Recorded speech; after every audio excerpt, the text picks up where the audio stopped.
ប៉ះអារម្មណ៍បងរងនៅក្នុងបេះដូងពេលនេះ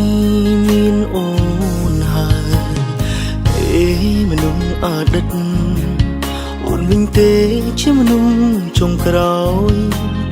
បងជួលបងទៅឲ្យក្បែរក៏មិនក្បែរដឹងអូនខឹងព្រោះស្រឡាញ់ខ្លាចបងលួចពាក់ព័ន្ធបងកាត់ស្នេហ៍អូនមិនបាច់ព្រួយបារម្ភទេគ្មានថ្ងៃបងវិលឡើយមនុស្សដែលបងស្រឡាញ់ជាងគេគឺអូនហើយបេះដូងបិទក្នុងប្រអប់ចុងក្រោយមិនបាក់ឲ្យអ្នកណាផ្សេងឡើយមើលឲ្យហើយប្រុសម្នាក់នេះថាមិនធ្វើនឹងមនុស្សដែលបងចង់ក្បែរបំផុតគឺអូនកុំមានខ្លួនគិតតែម្នាក់ឯងហើយខឹងបងសារភាពអស់ត្រង់ប៉ុណ្ណឹងហើយអ្វីអូនខឹងបើយើងតាំងចិត្តស្មោះគ្នាហើយ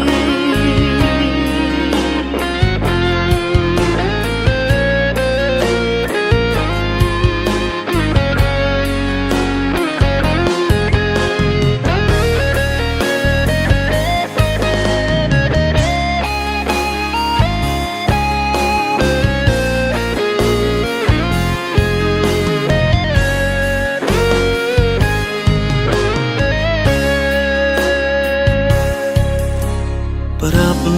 រឿងអតីតព្រោះគិតមិនចង់លាក់អូនបែរមិនជឿជាក់ខ្លាចបងវិលមកក្រោយគូទុកចិត្តគ្នាបើបងប្រាប់ឲ្យអូនដឹងហើយមិនគួរអន់ចិត្តឡើយគួរតែញញឹមស្រឡាញ់ខ្លាចបងលួចពាក់ព័ន្ធបងកាត់ស្នេហ៍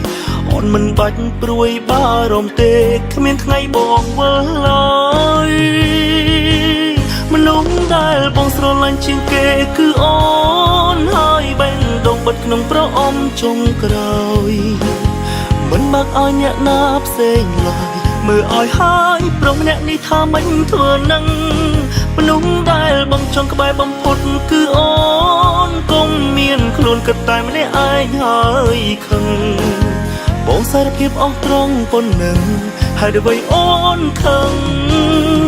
បើយើងតាំងចិត្តស្មោះគ្នាហើយមនុស្សដែលបងស្រឡាញ់ជាងគេគឺអូនហើយបេះដូងបិទក្នុងប្រអប់ចុងក្រោយមិនបាក់ឲ្យអ្នកណាផ្សេងឡើយមើលឲ្យហើយប្រុសម្នាក់នេះថាមិនធ្វើនឹងមនុស្សដែលបងចង់ក្បែរបំផុតគឺអូនកុំមានខ្លួនគិតតែម្នាក់ឯងហើយខឹងបងសារភាពអស់ត្រង់ប៉ុណ្ណឹងហើយអ្វីអូនខឹងបើយើងតាំងចិត្តស្មោះ